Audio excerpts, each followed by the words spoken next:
my dear friends, welcome to Happy Bits TV. എല്ലാവർക്കും സുഖാണെന്ന് കരുതുന്നു. ഒരിക്കൽ കൂടി നമുക്ക് ഒരു അടിപൊളി വീഡിയോയിലേക്ക് കിടക്കാം. ഇന്നത്തെ വീഡിയോ എന്ന് വെച്ചിട്ടുണ്ടെങ്കിൽ ഒരു സിമ്പിൾ വീഡിയോ ആണ്. നമ്മളെല്ലാവരും കണ്ണിൽ ഐലൈനർ യൂസ് ചെയ്യുന്നവരാണ് അല്ലേ, അല്ലെന്നുണ്ടെങ്കിൽ നമ്മൾ കാജൽ യൂസ് ചെയ്യുന്നവരാണ്.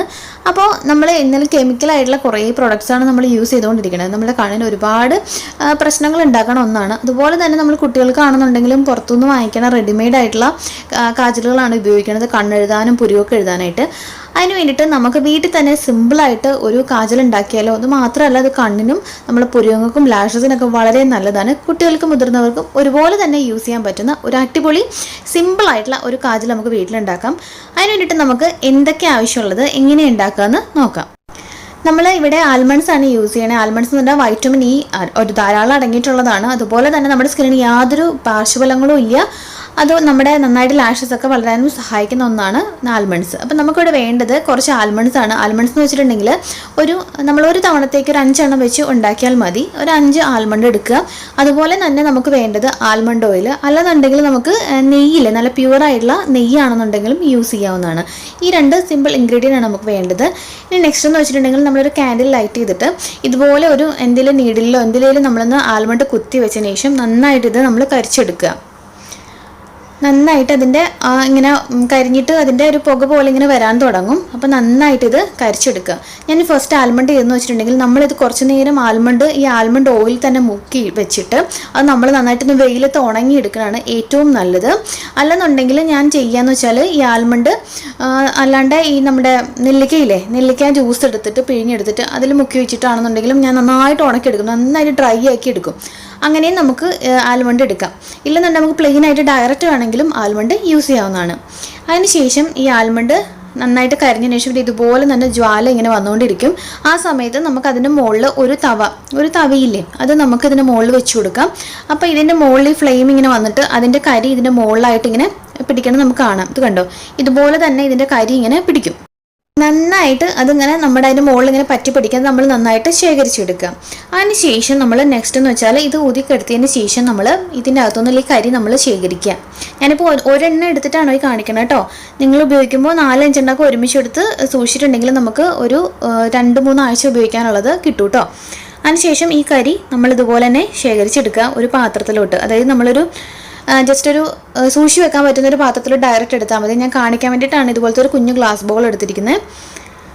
നമ്മൾ പഴയ കാലിയായിട്ടുള്ള കരിമഷിയുടെ ഒക്കെ പാത്രം ഉണ്ടാവില്ലയോ, അത് നമുക്ക് യൂസ് ചെയ്യാവുന്നതാണ്. ഇതുപോലെ നമ്മൾ കരി ഇതിലേക്ക് ശേഖരിക്കുക. ഇനി നെക്സ്റ്റ് നമ്മൾ ചെയ്യണമെന്ന് വെച്ചാൽ നമ്മുടെ കരിഞ്ഞിട്ടുള്ള ആൽമണ്ടില്ലേ, ഇതുപോലെ 5 എണ്ണം എടുത്തിട്ടുണ്ട്. 5 എണ്ണം ആണെന്നുണ്ടെങ്കിലും നമ്മൾ ഇതുപോലെ നന്നായിട്ട് ഇടിച്ചെടുക്കുക. ഒരു ഇടിച്ചട്ടിയിലോ എന്തെങ്കിലും വെച്ചിട്ട് നമ്മൾ ഇടിച്ച് നന്നായിട്ട് എടുക്കുക. ഒട്ടും നമുക്ക് തരിതരിപ്പ് ഉണ്ടാവരുത്. നന്നായിട്ട് ഇടിച്ചെടുക്കുക. നന്നായിട്ട് പൊടിഞ്ഞു വരും കേട്ടോ, നന്നായിട്ട് പൊടിഞ്ഞു വരും.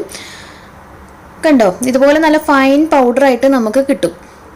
ഇത് ഒരെണ്ണമാണ് ഞാൻ കാണിച്ചിരിക്കുന്നത്. നമ്മൾ 4-5 എണ്ണം ആക്കണ്ട, ഒരുമിച്ച് ഇതുപോലെ തന്നെ പൊടിച്ചെടുക്കുക. തരിതരിപ്പില്ലാണ്ട് നന്നായിട്ട് സോഫ്റ്റായിട്ട് പൊടിച്ചെടുക്കുക. അത് നമ്മൾ നേരത്തെ കരിയിൽ ശേഖരിച്ചില്ലേ, അതിലേക്ക് നമ്മൾ ഇതും ഇട്ട് കൊടുക്കുക. അതിനുശേഷം നമ്മളിതിലേക്ക് ആൽമണ്ടിൻ്റെ ഓയിലാണ് ഇതിലേക്ക് ഒഴിച്ച് കൊടുക്കുന്നത്. നമുക്ക് ഈ പറഞ്ഞ നെയ്യാണെന്നുണ്ടെങ്കിലും ഒരല്പം ഒരു 4-5 ഡ്രോപ്സിൻ്റെ ആവശ്യമുള്ളൂ. നമുക്കത് കുഴച്ചെടുക്കാൻ പറ്റുന്നത്. ഇപ്പോൾ ഞാൻ ഒരെണ്ണം ഞാൻ പറഞ്ഞില്ല, ഒരെണ്ണയും ഞാൻ എടുത്തിട്ടില്ലൂ. അപ്പോൾ അതുകൊണ്ട് അധികം ഒന്നും വേണ്ട. ഒരു 4-5 ഡ്രോപ്സ് ആൽമണ്ട് ഓയിൽ മാത്രം ഇതിലേക്ക് ചേർത്തിട്ടുള്ളത്. നമുക്ക് ഇത് ജസ്റ്റ് ഒന്ന് നന്നായിട്ട് മിക്സ് ചെയ്തെടുക്കണം. ഐലൈനറിൻ്റെയോ ഇതുപോലത്തെ ഒരു ബ്രഷ് എടുക്കുക. അതിനുശേഷം നന്നായിട്ട് നമ്മളിത് മിക്സ് ചെയ്യുക. നന്നായിട്ട് മിക്സ് ചെയ്യുക. ഓയിൽ കൂടുതലുമായി പോകരുത്, തീരെ കുറവായി പോകരുത്. അപ്പോൾ ഒരു മീഡിയത്തിൽ നമ്മൾ കൺമഷിയൊക്കെ നമ്മൾ എങ്ങനെ ഉണ്ടാവുക അതുപോലത്തെ രീതിയിൽ നമ്മളൊന്ന് മിക്സ് ചെയ്തെടുക്കുക. കണ്ടോ, നന്നായിട്ടിത് മിക്സ് ആയിട്ടുണ്ട്. നല്ല കരി എന്ന് വെച്ചാൽ നല്ല അടിപൊളി ബ്ലാക്ക് കളറാണ് കേട്ടോ ഇത്. ഞാനിതിപ്പോൾ എൻ്റെ ഹസ്ബൻഡിൻ്റെ കയ്യിൽ കാണിച്ചു തരാം. ഇതുപോലെ നമുക്ക് നമ്മളുടെ കണ്ണ് എഴുതാം. അതുപോലെ കുഞ്ഞുങ്ങൾക്ക് യാതൊരു പ്രശ്നമില്ല. ഇപ്പോൾ കണ്ണിനകത്ത് പോയാലും ഒരു പ്രോബ്ലം ഇല്ല. മറ്റേതൊക്കെ എന്തായാലും അത് കെമിക്കൽ യൂസ് ചെയ്യാണ്ട് ഉണ്ടാക്കില്ല. കണ്ടോ, നന്നായിട്ട് നമുക്ക് നല്ല അടിപൊളിയായിട്ട് ഇതുപോലത്തെ ഒരു ഐലൈനറുടെ ബ്രഷ് ഉണ്ടെന്നുണ്ടെങ്കിൽ നമുക്ക് കണ്ണിനകത്തും പുറത്തും നമുക്ക് നന്നായിട്ട് നല്ല ഭംഗിയായിട്ട് ഇത് എഴുതാൻ പറ്റും. മാത്രമല്ല നല്ല കറുത്ത കളറാണ്, നല്ല എക്സ്ട്രാ ആയിട്ടുള്ള കറുത്ത കളറിൽ നമുക്കിത് ലഭിക്കുകയും ചെയ്യും. ആദ്യം നമ്മൾ ഇടുന്നതിന് മുമ്പ് ജസ്റ്റ് ഒരു കോട്ടിങ് പൗഡർ ഇട്ട് കൊടുത്തിട്ടുണ്ടെങ്കിൽ നമുക്ക് നന്നായിട്ടത് ലാസ്റ്റ് ചെയ്യുകയും ചെയ്യും കേട്ടോ. ഇട്ട് കൊടുക്കുക. ഇപ്പോൾ രാത്രിയിലൊക്കെ ആണെന്നുണ്ടെങ്കിൽ നമ്മുടെ കണ്ണിൻ്റെ നല്ല ഭംഗിയായിട്ട് നമ്മുടെ കണ്ണ് നല്ല തിളക്കത്തോടൊക്കെ ഇരിക്കണം എന്നുണ്ടെങ്കിൽ നമുക്ക് ഈ ഒരു ഐലൈനർ അല്ലെന്നുണ്ടെങ്കിൽ കൺമഷി നമുക്ക് യൂസ് ചെയ്യാം. നല്ല കറുത്ത കളറിൽ കിട്ടും. അതുപോലെ തന്നെ നമുക്കത് അകത്തും എഴുതാം. കണ്ണിനകത്ത് പോയാലും നമുക്ക് യാതൊരു പ്രോബ്ലം ഇല്ല, കുട്ടികൾക്കും ഒരു പ്രശ്നമില്ല. ഇപ്പോൾ ഓയിൽ ഒരുപാട് കൂടിപ്പോയിട്ടുണ്ടെങ്കിൽ ഇത് ഇങ്ങനെ നന്നായിട്ട് സ്പ്രെഡ് ആവും. അപ്പോൾ അതുകൊണ്ട് നമ്മൾ അധികം ഓയിൽ കൂടാണ്ട് അല്ലെങ്കിൽ നെയ്യ് കൂടാണ്ട് ശ്രദ്ധിച്ചാൽ മാത്രം മതി. നമുക്ക് രാത്രിയിൽ എഴുതി കിടക്കാം. ഐലാഷസിനും അതുപോലെ തന്നെ കണ്ണുകൾക്കും നല്ലതാണ്, കുട്ടികൾക്കും ഇത് അടിപൊളിയാണ്. ഇത് ഉണ്ടാക്കി നോക്കൂ കേട്ടോ. ഇപ്പോൾ ഇത് കാണുമ്പോൾ ചിലർക്ക് ഡൗട്ട് ഉണ്ടാവും, നമുക്കിത് ഉപയോഗിച്ചിട്ട് പുറത്തൊക്കെ പോകാൻ പറ്റുമോ, കുഴപ്പമുണ്ടോ എന്നുള്ളത്. ഈ പറഞ്ഞക്ക് ഞാൻ നേരത്തെ പറഞ്ഞ പോലെ ജസ്റ്റ് നമ്മൾ ആദ്യം ഒരു ജസ്റ്റ് നമ്മൾ പൗഡർ അപ്ലൈ ചെയ്തിട്ട് അതിന് മുകളിൽ അപ്ലൈ ചെയ്യുക. അത് മാത്രമല്ല ഓയിലോ അല്ലെങ്കിൽ ഗീയോ നമ്മൾ ചേർക്കുമ്പം ഒരുപാട് കൂടിപ്പോവാണ്ടേയും ശ്രദ്ധിക്കുക. അപ്പോൾ അത് മാത്രം ശ്രദ്ധിക്കുക. നമ്മൾ കയ്യിൽ ജസ്റ്റ് എഴുതി നോക്കുക, നമുക്ക് ഇതിനകത്ത് കൂടുന്നുണ്ടോ ഇല്ലയോ നമ്മൾ ജസ്റ്റ് എഴുതി നോക്കുക. അപ്പോൾ സ്പ്രെഡ് ആവുന്നുണ്ടോ നമുക്ക് അറിയാൻ പറ്റും. അപ്പോൾ ഒരുപാട് സ്പ്രെഡ് ആവാതെ നമ്മൾ നോക്കിയാൽ മതി. പിന്നെ മാത്രമല്ല നമ്മൾ തീരെ സ്പ്രെഡ് ആവാണ്ടിരിക്കുന്ന ഒരു ഐലൈനർ അല്ല ഇത്, കുറച്ച് സ്പ്രെഡ് ആവും എന്തായാലും. അപ്പോൾ നിങ്ങൾ ഇത് അല്ലാണ്ട് നമ്മൾ ഉപയോഗിക്കണമെങ്കിൽ ഇതിലത് ബീസ് വാക്സ് ഒക്കെ നമ്മൾ യൂസ് ചെയ്യേണ്ടി വരും. അങ്ങനെയാണെന്നുണ്ടെങ്കിൽ നമ്മളിത് വേറൊരു വീഡിയോയിൽ നമുക്ക് മുതിർന്നവർക്ക് പുറത്തു പോകാൻ പറ്റുന്ന ഞാൻ വേറൊരു വീഡിയോയിൽ ഇടുന്നതാണ്. അപ്പോൾ ഇത് ജസ്റ്റ് നമുക്ക് യൂസ് ചെയ്യാൻ പറ്റുന്ന വെച്ചാൽ നമ്മളുടെ കണ്ണുകളുടെ സൗന്ദര്യ സംരക്ഷണത്തിൽ നമുക്കിത് ഉപയോഗിക്കാം. നന്നായിട്ടിത് ഐലാഷസ് വളരാനായിട്ടും അതുപോലെ കണ്ണ് നല്ല ഭംഗിയായിട്ട് ഇരിക്കാനും കുട്ടികൾക്കും മുതിർന്നവർക്കും ഉപയോഗിക്കാനാണ് നമ്മൾ മെയിനായിട്ടും ഈ കൺമഷി ഉപയോഗിക്കുന്നത്.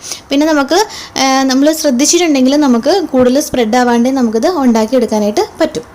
മുതിർന്നവർക്കാണെന്നുണ്ടെങ്കിൽ വൈറ്റമിൻ ഇയുടെ ഒരു ക്യാപ്സൂൾ വേണമെന്നുണ്ടെങ്കിൽ നമുക്ക് ഓയിലിന് പകരമായിട്ട് മിക്സ് ചെയ്തിട്ട് ചേർത്തിട്ട് നമുക്കിതിൽ യൂസ് ചെയ്യാം. ബാക്കി 1-2 ഡ്രോപ്സ് ആൽമണ്ട് ഓയിലും കൂടെ ചേർത്ത് മിക്സ് ചെയ്ത് എടുക്കാവുന്നതാണ്. അങ്ങനെയും യൂസ് ചെയ്യാവുന്നതാണ്. അപ്പം എല്ലാവർക്കും ഇഷ്ടമായി വിചാരിക്കണോ. അപ്പോൾ അടുത്ത എപ്പിസോഡിൽ നമുക്ക് പുതുമയാർന്ന മറ്റൊരു വീഡിയോ ആയിട്ട് വീണ്ടും കാണാം. അതുവരേക്കും it's me Tanu signing off. Take care. By.